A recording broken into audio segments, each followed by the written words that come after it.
Hi welcome back to my channel. ಎಲ್ಲರಿಗೂ ನಮಸ್ಕಾರ. ನಾನಿವತ್ತಿನ ವಿಡಿಯೋದಲ್ಲಿ ಸೆಕೆಂಡ್ PUC ಇಂಗ್ಲೀಷ್ ಇಂಪಾರ್ಟೆಂಟ್ ಕ್ವಶನ್ಸ್ನ ಅಪ್ಲೋಡ್ ಮಾಡ್ತಾ ಇದ್ದೀನಿ. ಇದೆಲ್ಲ ತುಂಬಾ ಸಲ ಕೇಳಿರೋ ಕ್ವಶನ್ಸ್, ಪ್ರಿಪ್ರೇಟರಿ ಎಕ್ಸಾಮ್ಸ್ ಮತ್ತು ಮಂತ್ಲಿ ಟೆಸ್ಟಲ್ಲೆಲ್ಲ ರಿಪೀಟೆಡ್ಲಿ ಕೇಳಿರೋ ಕ್ವಶನ್ಸ್ನ ಅಪ್ಲೋಡ್ ಮಾಡ್ತಾ ಇದ್ದೀನಿ.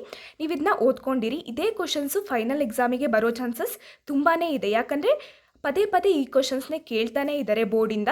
ಹಾಗಾಗಿ ಇದನ್ನ ಒಂದು ಸ್ವಲ್ಪ ಇಂಪಾರ್ಟೆನ್ಸ್ ಕೊಟ್ಬಿಟ್ಟು ಓದ್ಕೊಳ್ಳಿ. ಈಗ ನೋಡ್ತಾ ಹೋಗಿ.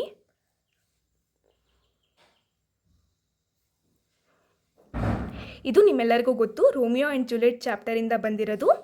ಇದನ್ನಂತೂ ತುಂಬ ಸಲ ಕೇಳ್ತಾನೆ ಇರ್ತಾರೆ.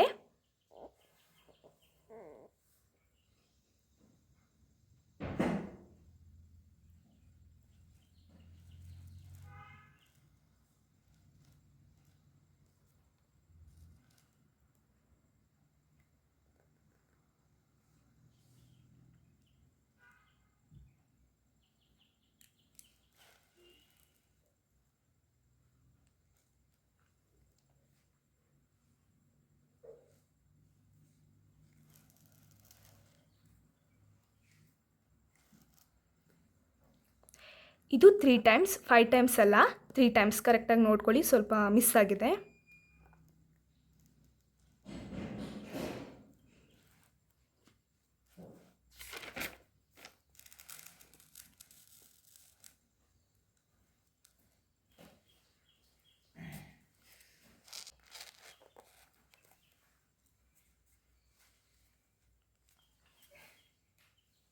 ಇದನ್ನು ಅಷ್ಟೇ ಇಂಪಾರ್ಟೆಂಟ್ ಕ್ವಶನ್, ರೋಮಿಯೋ ಆ್ಯಂಡ್ ಜೂಲಿಯೆಟಿಂದ.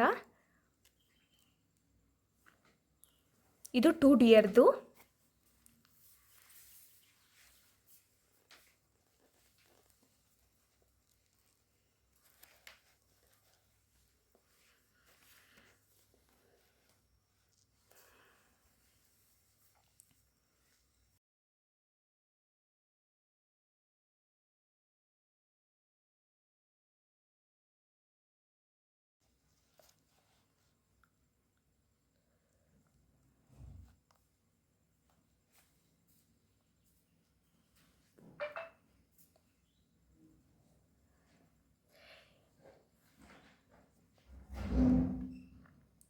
ಇದು everything I need to know I learned in the forest chapter ಏನಿದೆ, ವಂದನಾ ಶಿವ ಅವ್ರದ್ದು, ಆ ಚಾಪ್ಟರಿಂದ. ಇದು ತುಂಬಾ ಇಂಪಾರ್ಟೆಂಟ್. ಇದನ್ನಂತೂ ನೋಡ್ಕೊಂಡಿರಿ.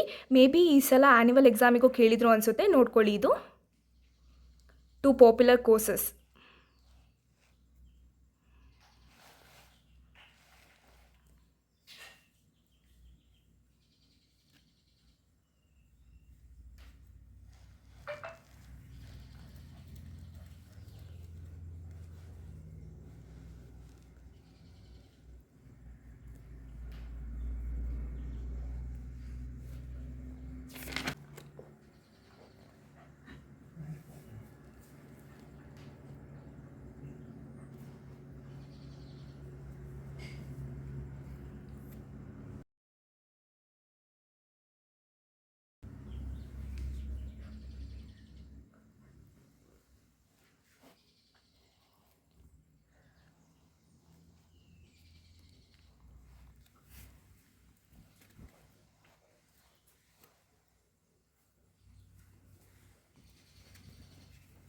ಇದಿಷ್ಟು ನಾನು ಕೊಟ್ಟಿರೋ ಇಂಪಾರ್ಟೆಂಟ್ ಕ್ವೆಶನ್. ಇದ್ರ ಜೊತೆಗೆ ನೀವು ಬೇರೆ ಕಡೆನೂ ಸರ್ಚ್ ಮಾಡಿಕೊಂಡು, ಹಾಗೆ ನಿಮ್ಮ ಫ್ರೆಂಡ್ಸು ಟೀಚರ್ಸ್ ಹತ್ರ ಎಲ್ಲ ಕೇಳ್ಕೊಬಿಟ್ಟು ಅದನ್ನೂ ಚೆನ್ನಾಗಿ ಪ್ರಾಕ್ಟೀಸ್ ಮಾಡಿಬಿಟ್ಟು ಹೋಗಿ ಎಕ್ಸಾಮಲ್ಲಿ ಬರೀರಿ. ನಿಮಗೆ ಈ ವಿಡಿಯೋಯಿಂದ ಹೆಲ್ಪ್ ಆಯಿತು ಅಂತ ಅಂದ್ಕೊತೀನಿ. Thank you.